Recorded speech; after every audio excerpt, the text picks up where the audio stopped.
اعوذ باللہ من الشیطان الرجیم بسم اللہ الرحمن الرحیم الحمد للہ خالق العباد وساطح المہاد ومسیل الوہاد ومقصد النجات لیس لأولیتہ ابتداء ولا لأزلیتہ انقضاء هو الأول لم يزل والباقي بلا أجل خرت له الجباه وهدت له الشفاء والصلاة والسلام وتحية والإكرام على أشرف الخلائق أجمعين إمام المرسلين وخاتم النبيين سيدنا وحبيبنا وشفيع ذنوبنا وطبيب قلوبنا أبي القاسم محمد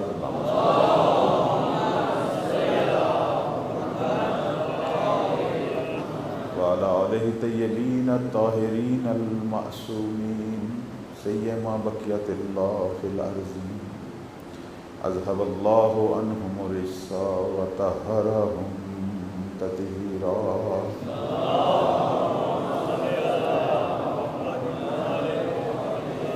رحمت اللہ علی محبیہم ولعنت اللہ علی اعدائہم اجمعین اما بعد فقد قال اللہ تبارک و تعالی فی کتابہ المجید اعلموا ان اللہ یحیی الارض بعد موتها قد بین لکم الآیات لعلکم تعقلون صلی اللہ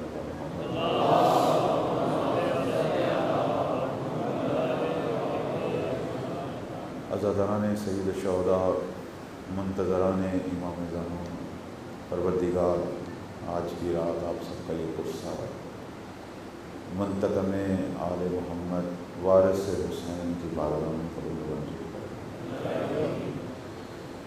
یہ چند دن اللہ تعالیٰ نے توفیق دی مولا امام زمان اجل اللہ فرج الشریف کی بارگاہ میں کچھ گفتگو کرنے کی، قرآن کی روح سے کیسے تیاری کریں، کون سی ہمارے اندر صفات ہوں۔ اگرچہ موضوع بہت بڑا ہے لیکن پھر بھی یہ جو توفیق ملی امید ہے کہ پروردگار اپنی بارگاہ میں قبول کرے اور قلب محور کائنات حضرت بقیت اللہ ہمارے ان الفاظ سے، ان سننے سے، اس شرکت سے انشاءاللہ مسرور اور خوشنود ہو انشاءاللہ۔ جتنا بھی امام کے بارے میں کہا جائے کم ہے عزیزان، جتنا بھی کہا جائے کم ہے، ہم حق ادا نہیں کر سکتے۔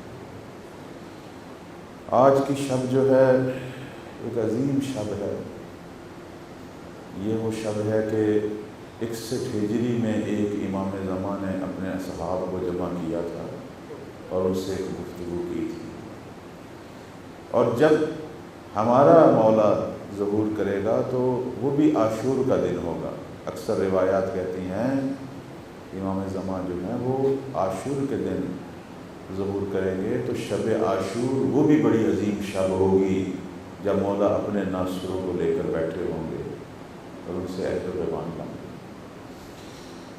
میں آج کی گفتگو تھوڑی سی ذرا مختلف ہے، میں تھوڑا سا پہلے آؤں گا 61 ہجری کی طرف۔ اس رات مولا کی کیا گفتگو ہوئی، تھوڑا سا مسائل آغاز کا وہ چند جملے، اس کے بعد آؤں گا پھر مولا امام زمان کیا پیغام باندھیں گے۔ اور کل میں نے ایک سوال اٹھایا تھا کہ کیوں ہر زمانے میں ولی تنہا ہوتا ہے، کیوں اس کے انصار کم ہوتے ہیں۔ کل یہ سوال تھا، آج اس کا جواب دوں گا، پھر ہم آئیں گے آہستہ آہستہ شہزادہ اکبر کے کچھ نہ کچھ جملے مسائل کی آپ کے خدمت میں انشاءاللہ۔ عزیزان، 61 ہجری کی یہی شب عاشور جو اللہ نے ہمیں، یہ خدا کا لاکھ لاکھ شکر ہے ہم زندہ رہے اور یہ شب عاشور ہمیں نصیب ہوئی۔ یہ عظیم رات ہے، اسے ضائع نہ ہونے دیں۔ اس رات جتنا بھی ہو سکے مولا کے اصحاب کی مانند شب بیداری کریں، چونکہ مولا نے یہ شب مانگی تھی جناب عباس کو جب بھیجا تھا چونکہ وہ حملہ کرنا چاہتے تھے 9 محرم کو، لیکن مولا نے یہ شب کیوں مانگی تھی کہ ایک رات مجھے چاہیے تاکہ میں اپنے رب کی عبادت کروں۔ اور سید الشہداء نے فرمایا تھا کہ مجھے 4 چیزوں سے محبت ہے۔ نماز سے محبت ہے، میں نماز پڑھنا چاہتا ہوں، نوافل پڑھنا چاہتا ہوں۔ مجھے قرآن سے محبت ہے، میں اس رات قرآن کی تلاوت کرنا چاہتا ہوں۔ مجھے دعا اور استغفار سے محبت ہے۔ تو یہ ساری رات امام اور ان کے اصحاب نے اسی طرح گزاری ہے، یا رکوع یا سجود یا قرآن یا دعا یا استغفار۔ یہ عبادتوں بھری رات ہے اور قبولیت دعا کی رات ہے۔ حتماً اس رات کو شب بیداری کریں، زیارت سید الشہداء کو پڑھیں۔ آپ کے گھروں میں اگر کوئی کتاب نہیں ہے تو موبائل پہ لکھیں زیارت امام حسین، آ جائے، نیٹ پہ آ جائے۔ اور کوشش کریں کہ وہ خاص نماز جو آج کی رات کی ہے، 100 رکعت نماز ہے، اور ہر رکعت میں سورہ حمد کے بعد 3 دفعہ سورہ توحید ہے۔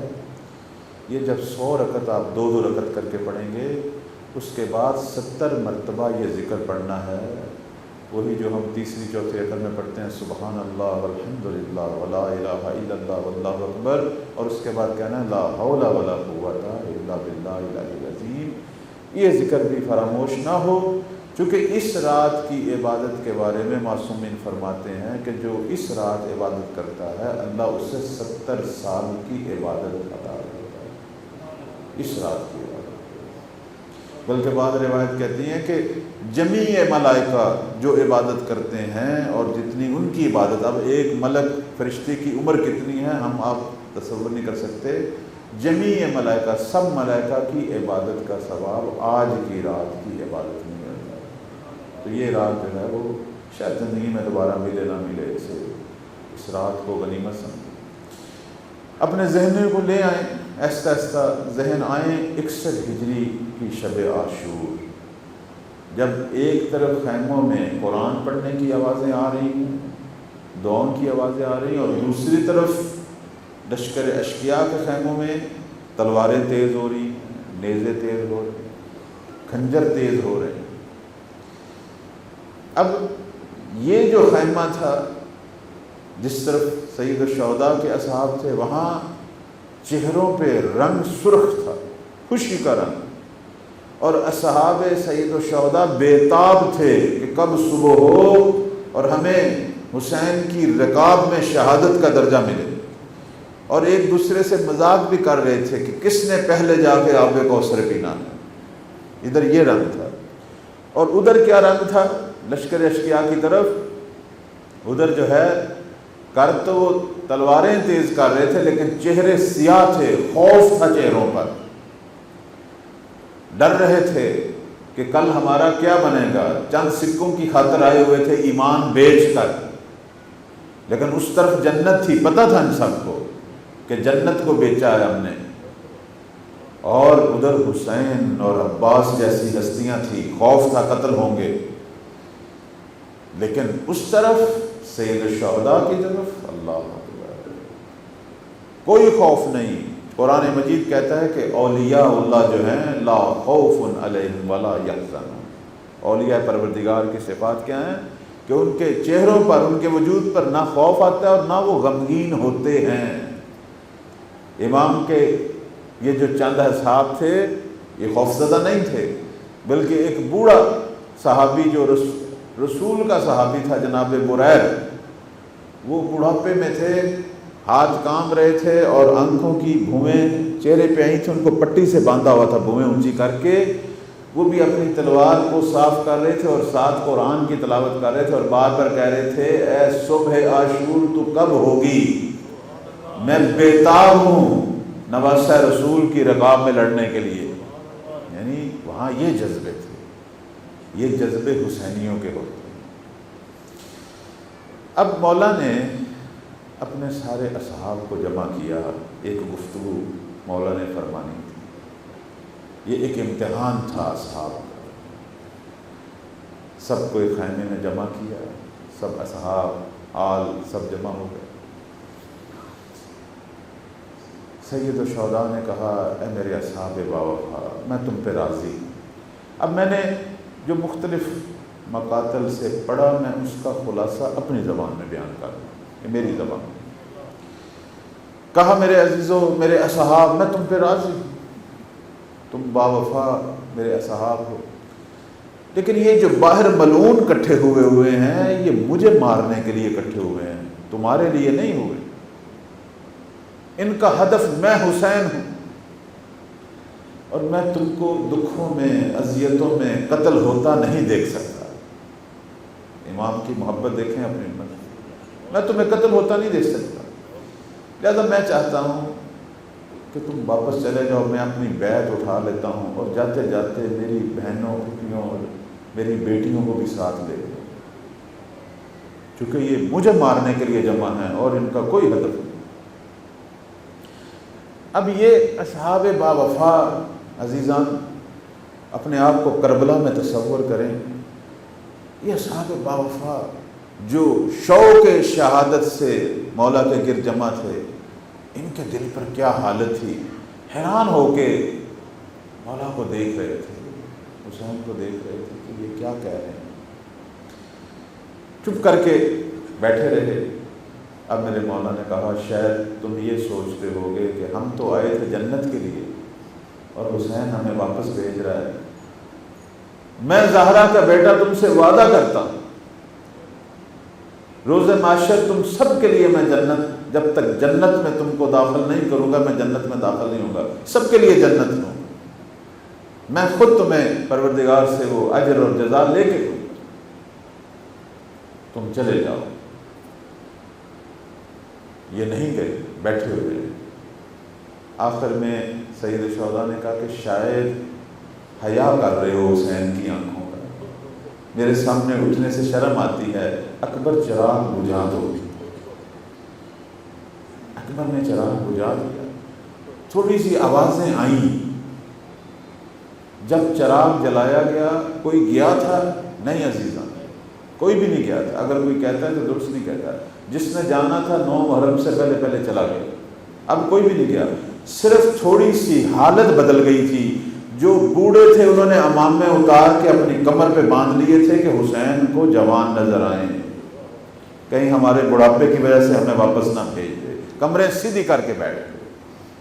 اور جو جوان تھے انہوں نے اپنی تلواریں نیام سے نکال لی تھی، نیامیں توڑ دی تھی، چونکہ نیام توڑنے کا مطلب یہ ہے کہ میں تیار ہوں جنگ کے لیے، میں پیچھے ہٹنے والا نہیں ہوں۔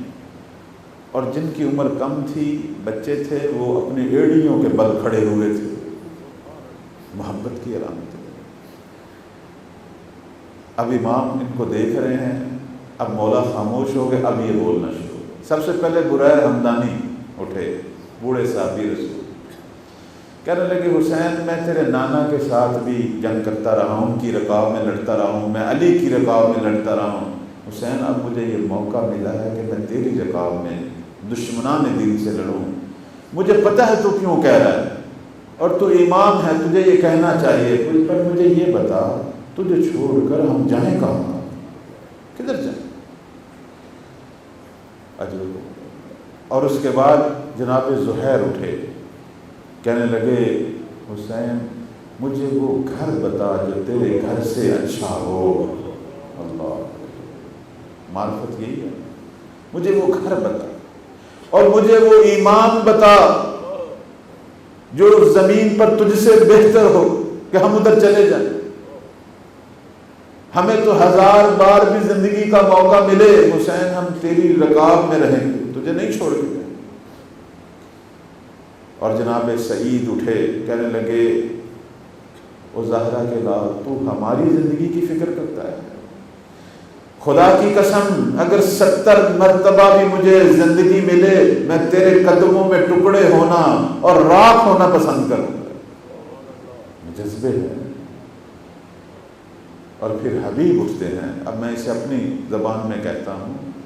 حبیب اٹھے اور کہنے لگے حسین مجھے یہ بتا، اگر میں تجھے چھوڑ کے چلا جاؤں، روز معاشر زہرا اگر مجھ سے پوچھے حبیب بچپن کے دوست کو کس عالم میں چھوڑ کے آیا تھا، تو میں تیری ماں کو کیا جواب دوں؟ اصحاب باوفا کی گفتگو ہو رہی ہے۔ اب آل رسول سے مولا عباس بولے، مولا عباس نے کہا آقا ہمیں خدا وہ دن نہ دکھائے کہ ہم ہوں اور حسین نہ ہو. بھلا تیرے بعد کوئی ہمیں زندگی کرنے کا مزہ آئے گا؟ یہ نہیں ہو سکتا. ہم کسی صورت میں تجھے نہیں چھوڑیں گے. جب یہ باتیں ہو رہی تھی تو پھر میرے مولا نے کہا السلام علیکم یا اولیاء اللہ، یا اولیاء اللہ تم پر میرا سلام. اور کہا میں خدا کا شکر گزار ہوں کہ اس نے مجھے تم جیسے صحابی دیے کہ جو کسی پیغمبر کو نہیں دی. سب نے کہا الحمدللہ الحمدللہ الذی شرفنا معک بالقتل. ہم تو اس خدا کے شکر گزار ہیں حسین جس نے تیرے ساتھ ہمیں قتل ہونے کا شرف دیا کہ تیرے ہمراہ قتل ہو، تیرے خون کے ساتھ ہمارا خون ملے. پھر میرے مولا نے کہا اے اصحاب باوفا اپنی نگاہیں تو اٹھاؤ آسمان کی طرف. اور جب سب نے آسمان کی طرف دیکھا، روایت میں ہے ینظرون الی مواضعہم ومنازلہم من الجنہ، خدا نے جنت میں ان سب کے مکان اور منزلیں ان کو دکھانی شروع کر دی. اللہ اکبر محمد و آل محمد.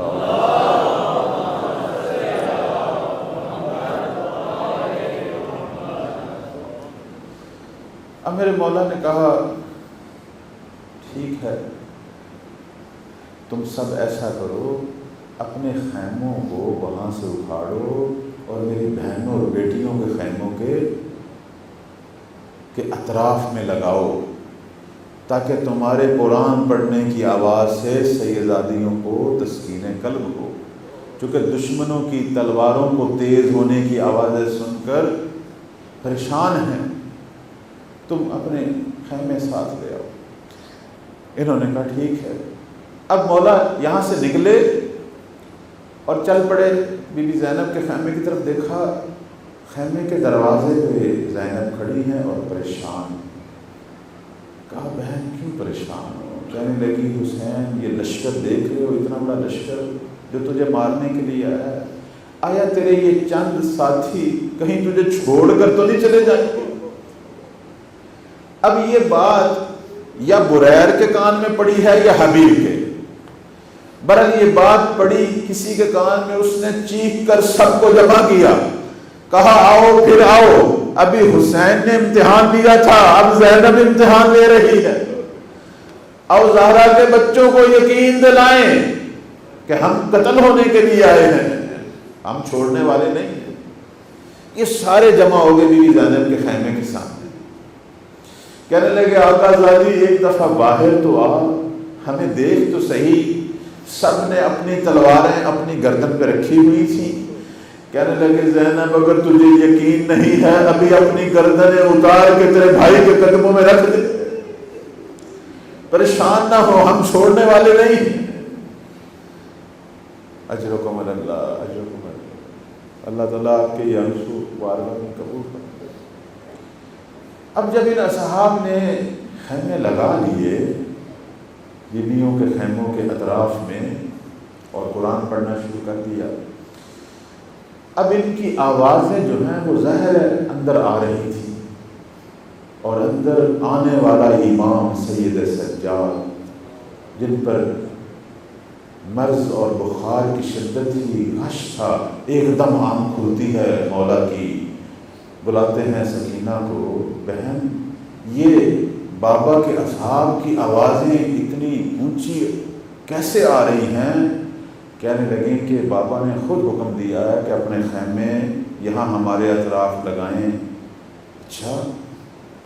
اٹھے شہید سجاد، اپنا عصا لیا، عصا کے سہارے چلتے چلتے وہاں ہیں جہاں حسین بیٹھے ہوئے قرآن پڑھ رہے. امام نے جب اپنے فرزند کو آنے والی امامت کو دیکھا، اٹھ کے سینے سے لگایا، چوما. کہنے لگا کہ بابا آپ کے اصحاب ہیں، مجھے پیارے ہیں، لیکن سجاد کی غیرت برداشت نہیں کر رہی. نامحرموں کی آواز میری پھوپھی کے کانوں میں آئے، میری بہنوں کے کانوں میں آئے. سجاد وہ ہر ہر کی اپنی اپنی صفات ہیں. سید سجاد وہ ہستی ہیں جب یہ پیدا ہوئے تھے انہیں مولا علی نے پالا تھا، حسین سے لے لیا تھا، اور ان کا مزاج ایسا تھا کہ امیر المومنین کہا کرتے تھے کہ سجاد کے سامنے کوئی کنیز، کوئی گھر کی خاتون سر سے ردا نہ ہٹائے، چونکہ سجاد سے برداشت نہیں ہوتا. اب اللہ نے امتحان بھی سجاد سے وہی لیے تھے.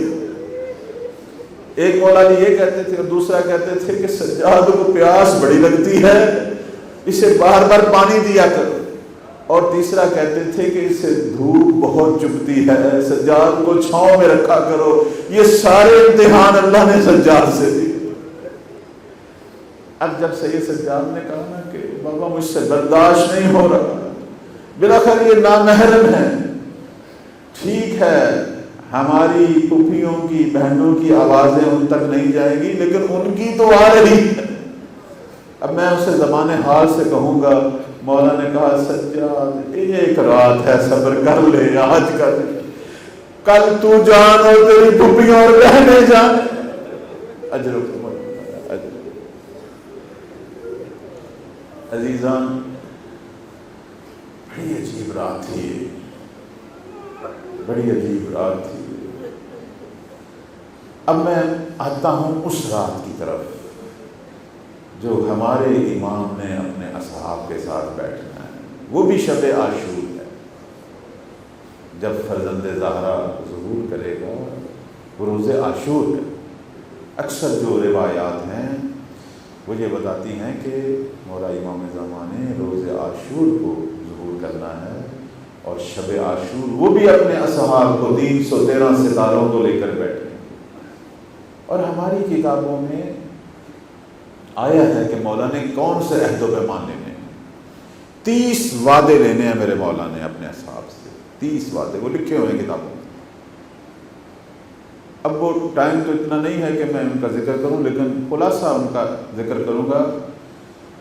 میرے مولا وقت کے حسین اپنے انصار سے کہیں گے کہ دیکھو دنیا کی طاقت ہم ہیں، دنیا کی حکومت ہمیں ملنے والی ہے، پوری دنیا پر ہم قابض ہونے والے ہیں، دنیا کے خزانے تمہارے قدموں کے تلے آنے والے ہیں، لیکن خبردار اپنے گھروں میں سونا چاندی کے ڈھیر نہیں لگانے،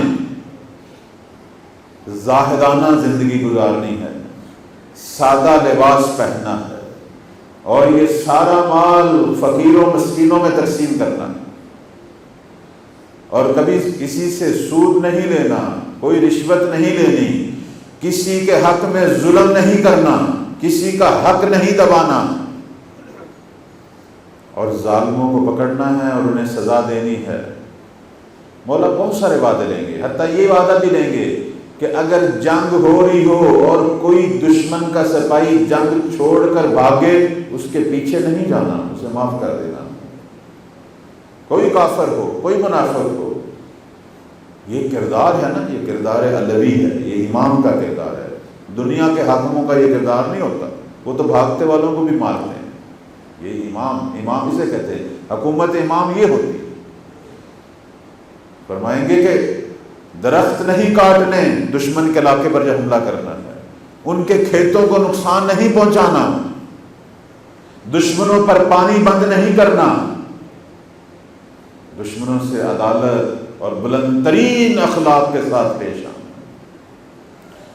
کہیں گے کہ لوگوں سے محبت کرنی ہے، لوگوں کو امر بالمعروف کرنا ہے، لوگوں کو ان کی ضروریات زندگی دینی ہے، اور اگر تم کوتاہی کرو گے میں تم پر سختی کروں گا. اس لیے امام زمان علیہ السلام کی جو علامت ہے، جو ہماری روایات میں آئی ہے کہ جب زہرا کا لال حکومت کرے گا 3 علامتوں سے پہچانا جائیں گے. 3 علامتیں ہوں گی. سب سے پہلی علامت یہ ہے کہ جوادن بالمال، لوگوں میں بے پناہ مال کی سخاوت کریں گے. مولا اتنی سخاوت کریں گے کہ پوری دنیا سے غربت، فقر، فاقہ ختم ہو جائے گا، لوگ غنی ہو جائیں گے. حتیٰ کہ کہتے ہیں کہ زکوٰۃ لے کر لوگ پھریں گے، کوئی غریب نہیں ملے گا پوری دنیا. اور امام کی طرف سے شب و روز اعلان ہوگا، گورنمنٹ کی طرف سے، پوری دنیا پہ یہ گورنمنٹ چھائی ہوئی ہے اعلان ہوگا اگر کسی کو مال کی ضرورت ہے تو کسی دوسرے کے مال پر قبضہ نہیں کرنا، کسی سے چھیننا نہیں ہے، چوری نہیں کرنی.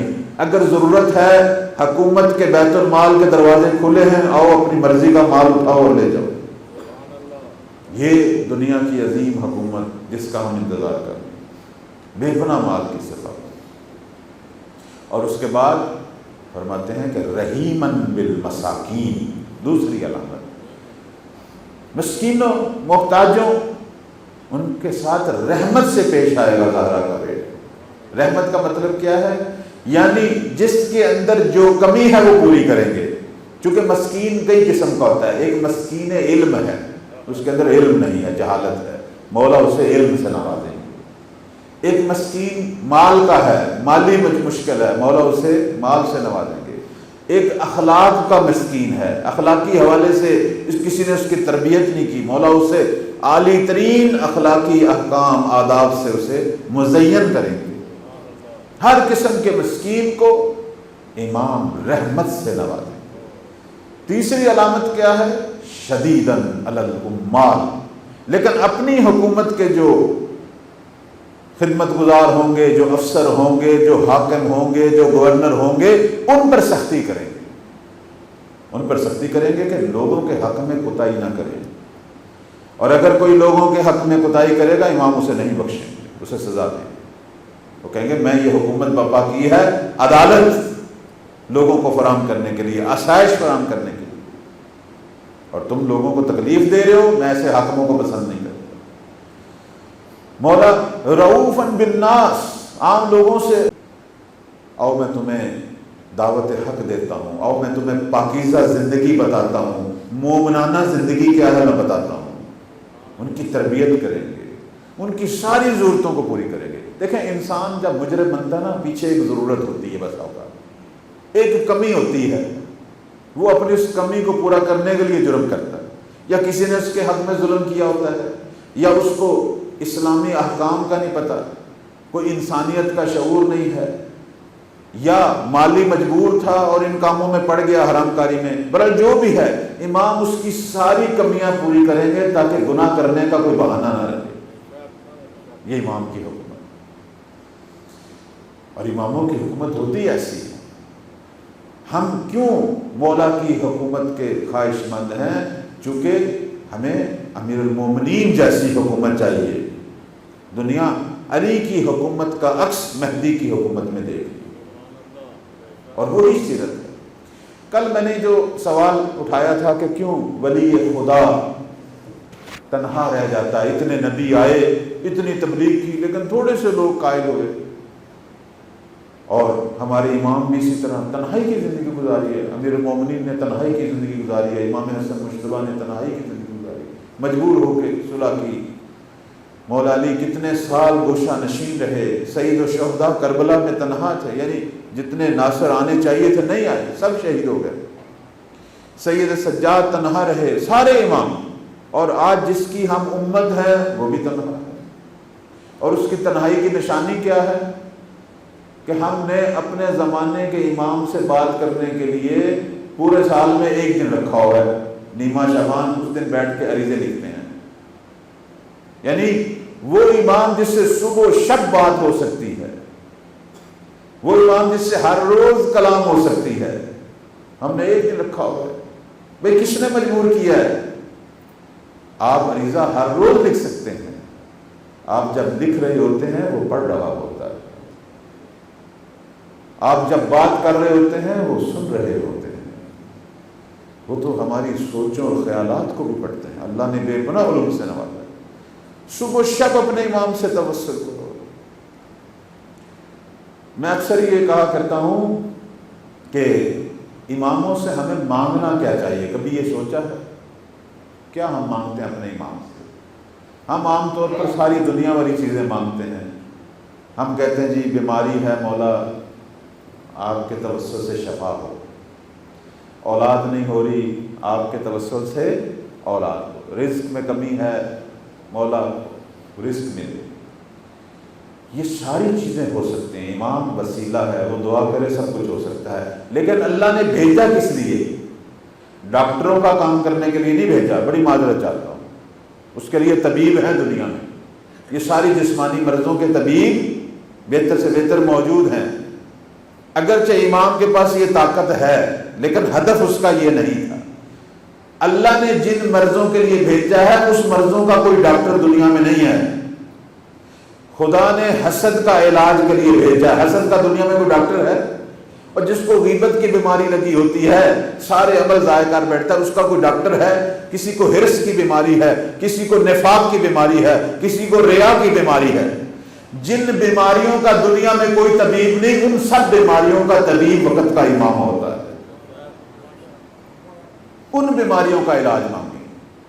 یہ جو ظاہری بیماریاں ہیں اس کا علاج کروائیں، مولا سے بھی دعا کریں، میں نہیں روکتا نہیں، کریں، لیکن اگر شفا نہیں ہوتی کوئی بات نہیں، چونکہ یہ بعض پر آزمائش ہوتی ہے، ہمارے گناہ جھڑنے کا بہانہ ہوتا ہے، کوئی مسئلہ نہیں، لیکن وہ جو ہماری بیماریاں ہیں جو ہماری قبر کو خراب کر رہی ہیں، آخرت کو خراب کر رہی ہیں، جو جنت میں ہم نے ان کے ساتھ رہنا ہے اس چیز کو خراب کریے، ان بیماریوں کا علاج ان سے مانگیں، ان بیماریوں کا مانگیں۔ رزق کمانے کے لیے اللہ نے ذہن دیا ہے، عقل دی ہے، شعور دیا ہے، جسم میں طاقت دی ہے، سوچ دی ہے، علم دیا، کمائیں، کوشش کریں۔ یہ نہ کہیں کہ سارے رزق کا انتظام ہمارے مولا کریں، یہ جاپانی، چائنی، یہ کوئی امام زمانہ سے توسل کرتے ہیں، محنت کرتے ہیں نا، محنت کرو، رزق کماؤ۔ ان سے کون سا رزق مانگنا ہے؟ وہ اور رزق ہے، ان سے روحانیت مانگیں، ان سے معنویت مانگیں، ان سے علم مانگیں، ان سے معرفت مانگیں۔ البتہ میں منع نہیں کرتا، اس رزق میں بھی توسل بناؤ، منع نہیں کرتا، وہ کریں۔ تو عرض خدمت یہ ہے، ساری دنیاوی چیزوں کا اللہ نے جگہ جگہ اسباب مہیا کیے ہیں، جن کے اسباب ظاہر میں موجود نہیں ہیں، ان سب کا سبب یہ خود ہے، وہ ان سے مان۔ تو میں یہی کہتا ہوں کہ کیوں امام تنہا ہیں، کیوں امام سے گفتگو نہیں ہوتی، کیوں بات نہیں ہوتی، کیوں سال میں ایک دن، ہر روز، بلکہ میں اپنے عزیزوں کو کہتا ہوں اپنی مشکلوں کو ایک کاغذ میں لکھ کہ میرے اندر کیا بیماری ہے، غیبت کی بیماری ہے، حسد کی بیماری ہے، نمازوں کی طرف توجہ نہیں، لوگوں کے مال پر میں بعض کا گڑبڑ ہو جاتی ہے، جو بیماریاں لکھی جا، اب مولا سے ان کا علاج مانگ کہ مولا مجھے توفیق دے، میں تیری ذات سے توسل کرتا ہوں، اے زہرا کا بیٹا مہدی میری بیماریوں کا علاج کر، اس مسئلے میں توسل کر، مولا سے ہدایت باطنی مانگ۔ ہاں، علماء سے بھی درس لے اور ساتھ مہدی کو پکار کہ مولا یہ نفس کے وسوسے، یہ شیطانی طاقتیں میری مدد کر، تو رحمانی طاقت کر۔ کیوں نہیں مدد ہوتی؟ بے پناہ مدد ہوتی ہے، صرف تم نے مانگا نہیں، آج تک صحیح چیز نہیں مانگی، ہوتی ہے مدد، کیوں نہیں ہوتی؟ کہتے ہوئے البتہ یہ واقعہ میں چونکہ پچھلی دفعہ سنا چکا تھا، میں صرف تکرار نہیں کرنا چاہتا، اشارہ کرنا چاہتا ہوں کہ ایک دفعہ ایک جرمن کا ایک شخص تھا، وہ کسی مشکل میں پھنسا، جس کو عقیدہ نہیں تھا مولا کا، شیعہ تو تھا لیکن کہتا تھا یہ ساری داستانیں ہیں، لیکن جب ایک مشکل میں پھنسا پھر دادی اماں کی بات یاد آئی کہ ہمارا ایک امام ہے، جب مشکل میں پھنسو تو کہا کرو یا صاحب زمان ادرک۔ تو اب اس نے کہا پھنسا تو بڑا مشکل میں ہوں، اگر تو ہے، اب دیکھیں نا وہ تبصر کر رہا ہے، کہنے لگا اگر تو ہے، مجھے پتہ نہیں ہے لیکن اگر تو ہے تو مجھے مشکل سے نکال، میں بھی وعدہ کرتا ہوں اول وقت کا نمازی بنوں گا۔ توسل اس قسم کا ہوتا ہے عزیزان۔ بعض لوگ ہم سے پوچھتے ہیں جی وہ توسل تو بڑا کرتے ہیں، کوئی جواب نہیں آتا، وہ ہم صرف مانگتے ہیں، کچھ کرنے کی بات بھی کرنا۔ ابھی حرم جاتے ہیں، کربلا، نجف، اللہ سب کو توفیق دے، وہاں اتنی بڑی لسٹ ہوتی ہے دعاؤں کی، ٹھیک ہے دعا مانگ، لیکن اب تم نے کیا کرنا ہے؟ وہ جو گناہ ابھی تک کرتا آ رہا ہے اسے چھوڑنا ہے یا نہیں؟ جو نیکی کی توفیق نہیں تھے اسے کرنا ہے یا نہیں کرنی؟ وہ بھی بات کرنا اپنے امام سے، وہ کب کرے گا؟ اب اس شخص نے بھی توسل اسی طرح کا کیا کہ مولا مجھے نہیں پتا تو ہے، اگر ہے تو آج پھر اپنا جلوہ دکھا، مجھے میری مشکل سے نکال، میں بھی وعدہ کرتا ہوں میں نے کبھی نماز نہیں پڑھی لیکن آج کے بعد اول وقت کا نمازی بنوں گا۔ یہ آج کے دور کا واقعہ ہے، تو وہ خود کہتا ہے کہ جرمنی کا ہی ایک باشندہ آیا، اس نے میری مشکل حل کی، اور جاتے وقت میرے کان میں جرمنی کی زبان میں اس نے کہا مولا سے جو وعدہ کیا تھا میں یاد رکھنا۔ اللہم صلی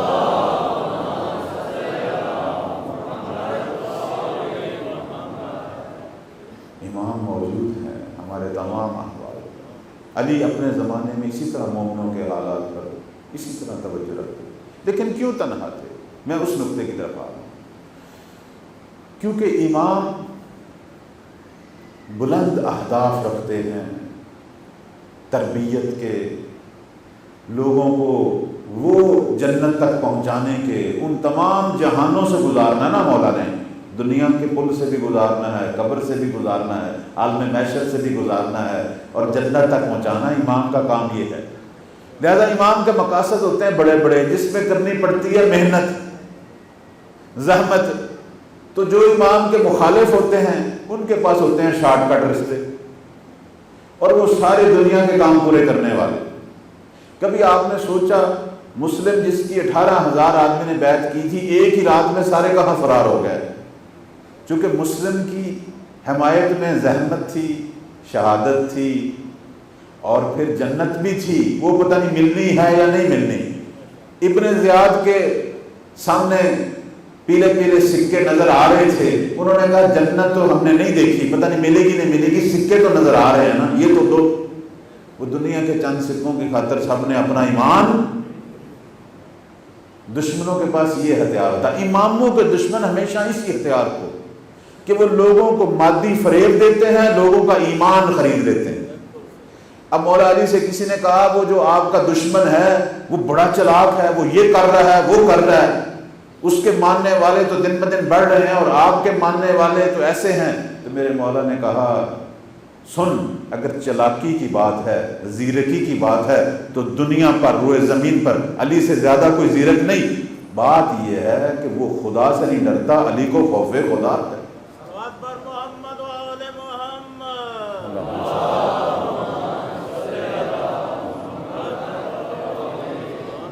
یہ ہے ہمارے امام، تربیت کرنے والے ہیں، خود بھی خوف خدا رکھتے ہیں، ماننے والوں میں خوف خدا پیدا کرتے ہیں۔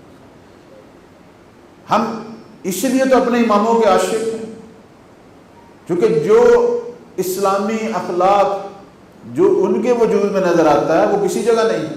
جنگ صفین میں مولا کا جب لشکر پہنچا تو مد مقابل نے پانی پر قبضہ کر لی، اور اپنی طرف سے خوش بیٹھے تھے کہ پانی پر ہمارا قبضہ ہے، ان کو ہم پانی نہیں دیں گے تو بس ہم جنگ جیت چکے ہیں۔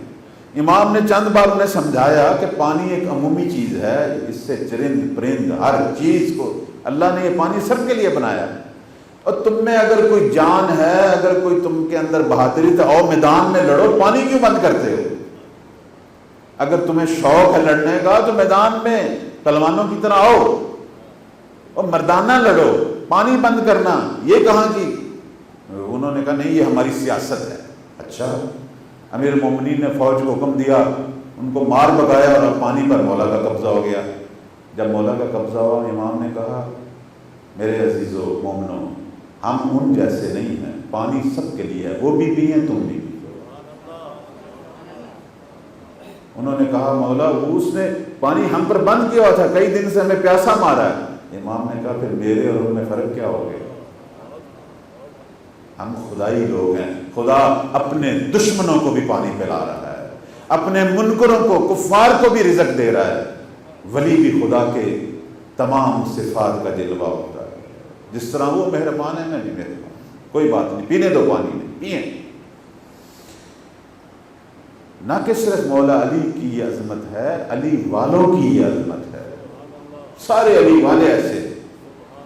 میں صرف اشارہ کروں گا، یہ جب عراق ایران کی جنگ ہو رہی تھی، ایران میں مولا کا نوکر، مولا کا غلام امام خمینی حکومت کر رہے تھے، ادھر صدام تھا۔ اب وہ کیا کر رہا تھا؟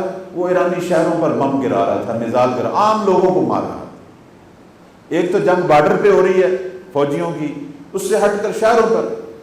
اب ایرانی کمانڈر آئے امام خمینی کے پاس، کہنے لگے یہ ظالم ہماری عوام کو ماری جا رہا ہے، فوج تو اس کی بھاگتی ہے، ہم سے لڑتی نہیں صحیح طریقے سے، عوام پر حملے کر رہا ہے، تو آپ ہمیں حکم دیں، عراق کا ایک بہت بڑا ڈیم ہے، ہم اس کو اڑا دیتے ہیں، وہ ڈیم اڑے گا تو کئی شہروں میں پانی گھس جائے گا اور ان کے سارے اسلحہ خانے، فوجی چھاؤنیاں تباہ ہو جائیں گی۔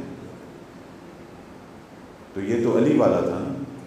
امام خمینی نے کہا مجھے یہ بتاؤ، اگر تم اس ڈیم کو تباہ کرو تو عراقی جو عوام ہے اس کے لیے پانی کم تو نہیں ہو جائے گا؟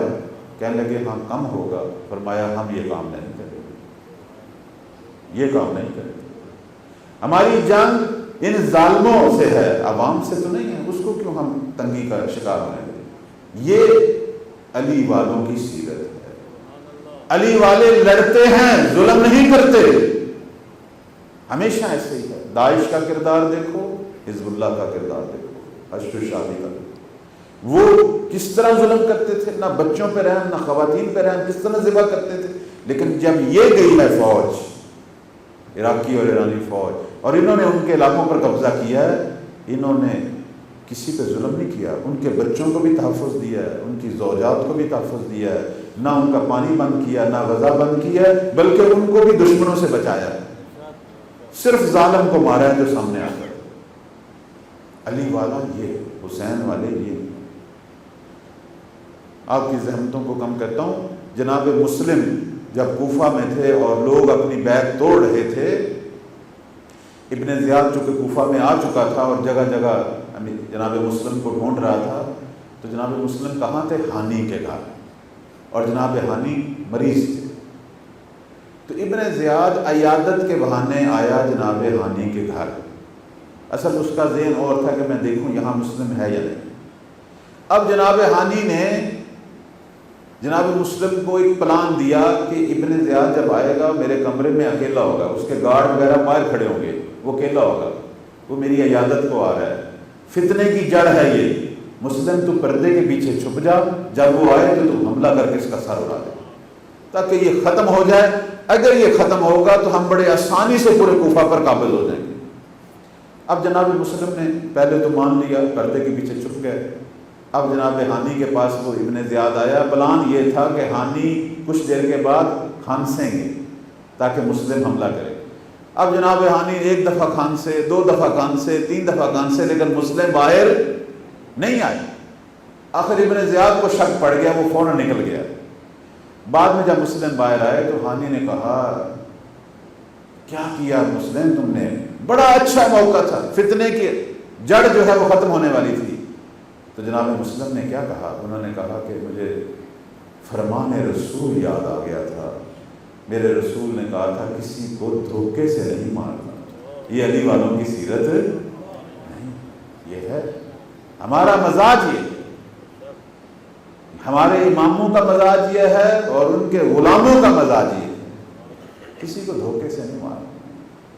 اس لیے تو ہم عاشق ہیں اپنے اماموں کے، تمام انسانی صفات کا کامل ترین جلوہ ان کے وجود میں ہے۔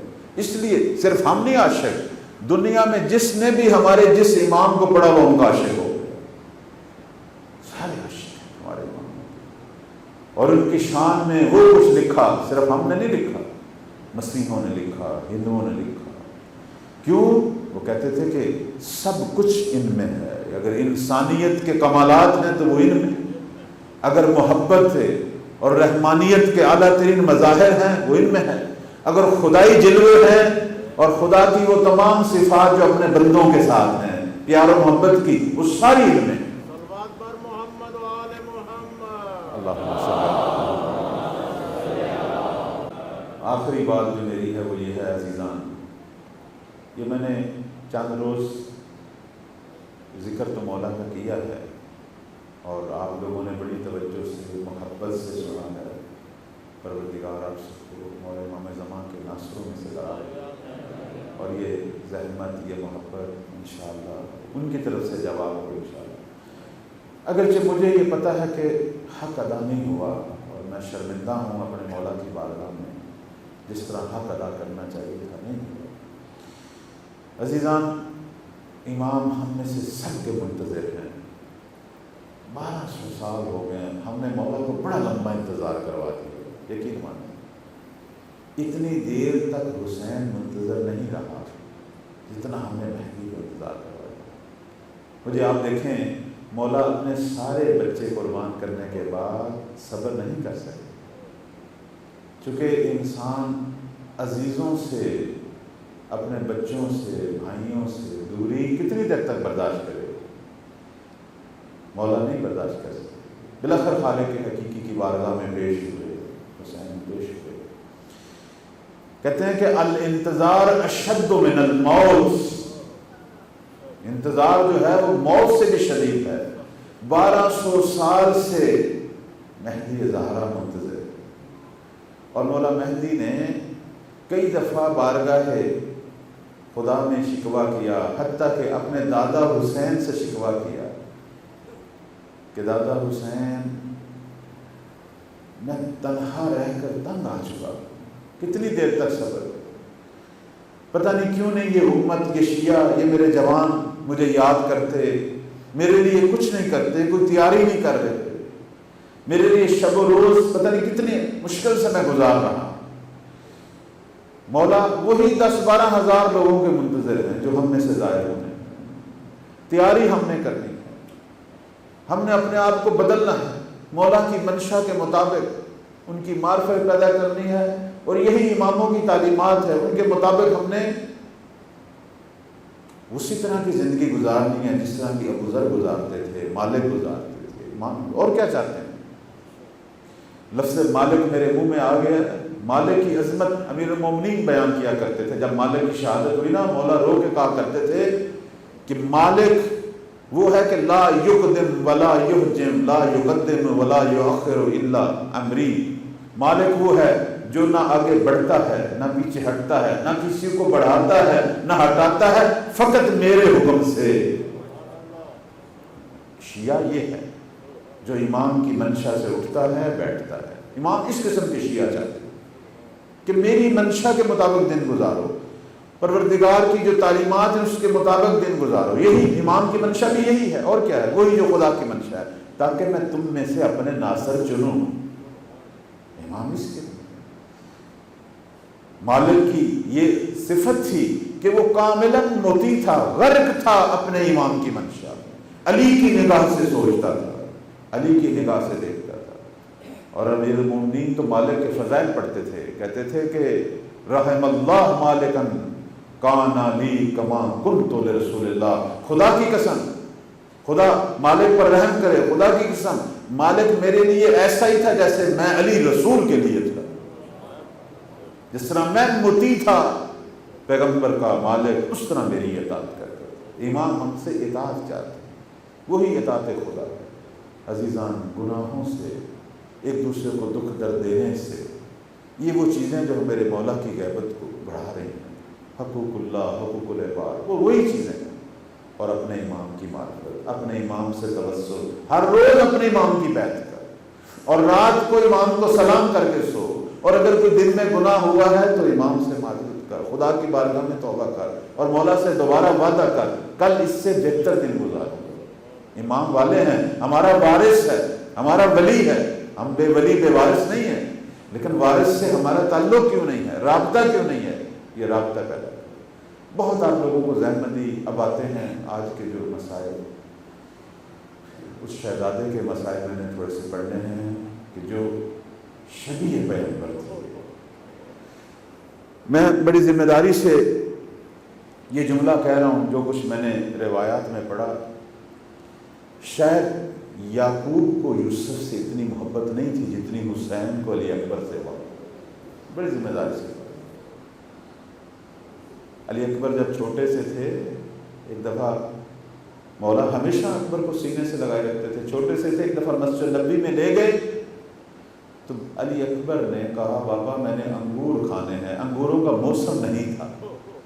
میرے مولا نے ستون مسجد نبوی کی طرف ہاتھ بڑھایا، ایک گچھا ان کے ہاتھ میں آیا انگوروں کا، علی اکبر کو دے دیا۔ لوگ وہاں حیران ہو گئے کہ حسین یہ کیا، یہ کہاں سے تو نے انگور لیے، کیسے تیرے ہاتھ میں آیا؟ تو میرے مولا مسکرائے، کہنے لگے اولیاء پروردگار کو اللہ نے بہت کچھ دیا۔ عرض کروں گا کہ یہ علی اکبر کو مولا نے شب عاشور سے پہلے اذان کا نہیں کہا تھا، عاشور کے دن سے پہلے اذان کا نہیں کہتا. جب سے مولا چلے ہیں مؤذن جو امام کا تھا وہ حجاج بن مسروق، لیکن روز عاشور امام نے کہا اکبر آج تو اذان دے. ہدف کیا تھا مولا کا؟ تاکہ ایک آخری حجت بھی تمام ہو، لوگوں کو لہجہ پیغمبر سنائیں، تاکہ شاید ان ظالموں کو شرم آ جائے کہ کن کو مارنے کے لیے جمع. اگر کوئی کہے کربلا کا 2 لفظوں میں خلاصہ کریں تو ہم کہیں گے کربلا اذان علی اکبر سے شروع ہوئی، سجدہ حسین پہ ختم ہو. یہ خلاصہ ہے. اجر جب اصحاب نے قربانیاں دے دی اور آل رسول کا وقت آیا تو سب سے پہلی ہستی جو امام کے پاس پہنچے ہیں اور موت کی اجازت طلب کی وہ علی اکبر تھے. اور مقتل کی روایات یہ کہتی ہیں کہ امام نے اجازت دینے میں تردد کا اظہار نہیں کیا. لفظ جو روایت میں ہے وہ میں پڑھ رہا ہوں. روایت میں لکھا ہے کہ نظر الیہ نظر آئسا منہ وارخا عینہ وبقا.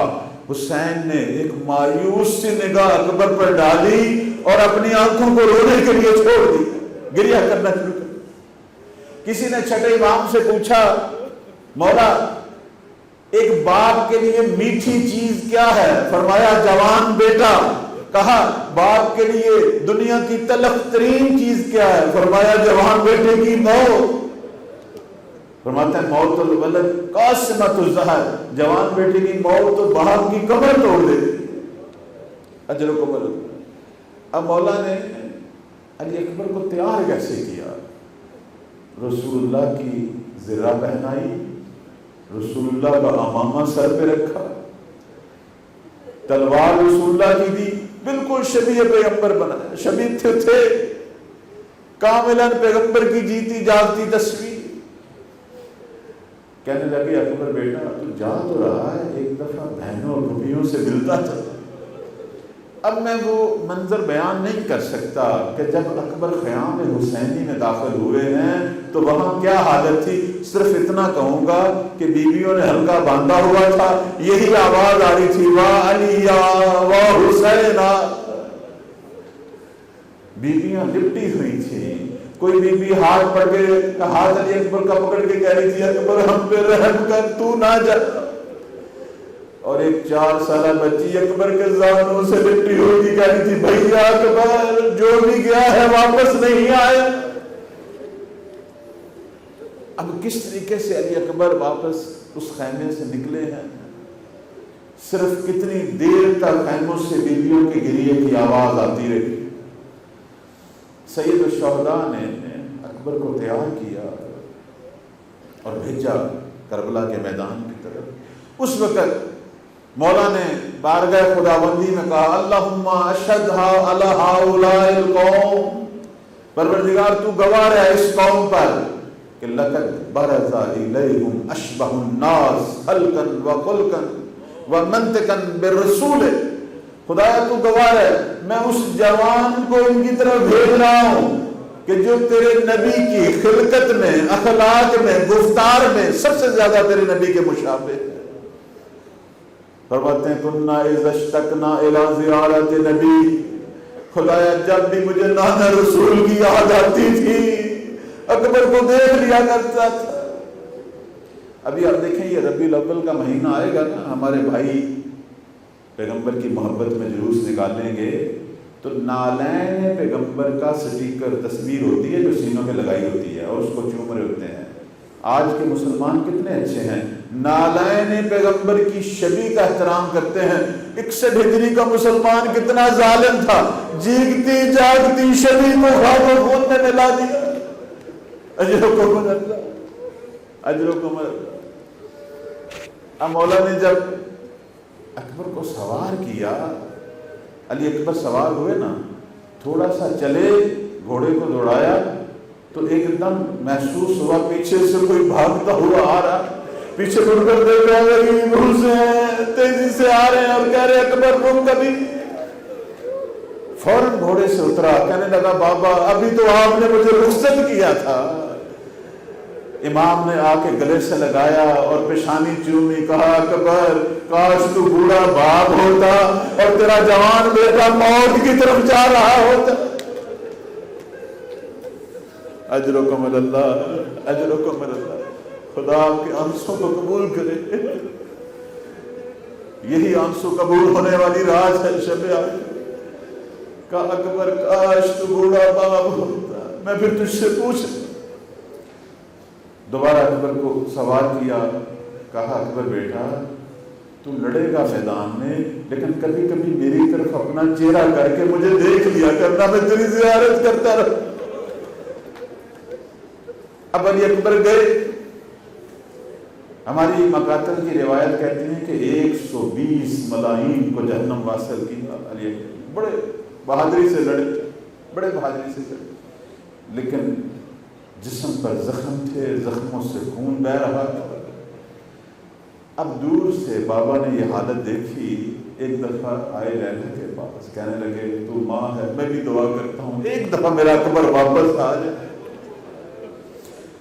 اکبر واپس پلٹے، واپس آئے، آتے اکبر نے کہا یا ابتا العطش قد قتلنی، بابا مجھے پیاس نے مار دیا ہے، یہ گرم ہتھیاروں کی گرمی اور پیاس مجھ سے برداشت نہیں ہو رہی، اگر ایک گھونٹ پانی کا مل جائے میں کہوں گا حسین کا بڑا امتحان تھا یہ، وہ بے موسمی انگور کھلانے والا حسین آج جوان بیٹا پانی مانگ رہا ہے۔